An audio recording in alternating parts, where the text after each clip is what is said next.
Tanur custody കൊലക്കേസിൽ നടപടിയെടുക്കാതെ അലംഭാവം തുടരുന്നതായി ആക്ഷേപം. ഡിവൈഎസ്പി ബെന്നി ഇപ്പോഴും താനൂരിൽ തുടരുകയാണ്. മൊഴിമാറ്റാൻ ബെന്നി നിർബന്ധിക്കുന്ന സംഭാഷണം പുറത്തുവന്നിരുന്നു. എന്നിട്ടും ആഭ്യന്തര വകുപ്പ് നടപടിയെടുത്തിട്ടില്ല. എസ്ഐയും പോലീസുകാരും ഇപ്പോഴും സസ്പെൻഷനിൽ തുടരുകയാണ്.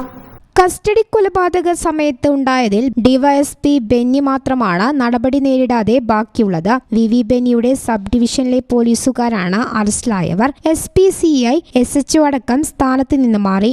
SIയെയും 3 പോലീസുകാരെയും കൊടുക്കി. 4 പേരും 9 മാസമായിട്ടും സസ്പെൻഷനിലാണ്. എന്നാൽ ബെന്നിയെ മാറ്റാത്തത് തെളിവ് നശിപ്പിക്കാനാണോ എന്നാണ് ഉയരുന്ന സംശയം. ക്രൈംബ്രാഞ്ച് അന്വേഷണം തടസ്സപ്പെടുത്താൻ ബെന്നി ശ്രമിച്ചിരുന്നുവെന്ന് വ്യക്തമാക്കുന്ന തെളിവുകൾ പുറത്തുവിട്ടിരുന്നു.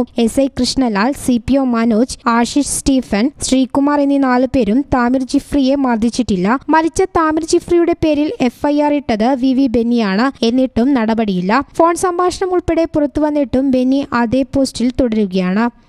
News bureau, Tanur.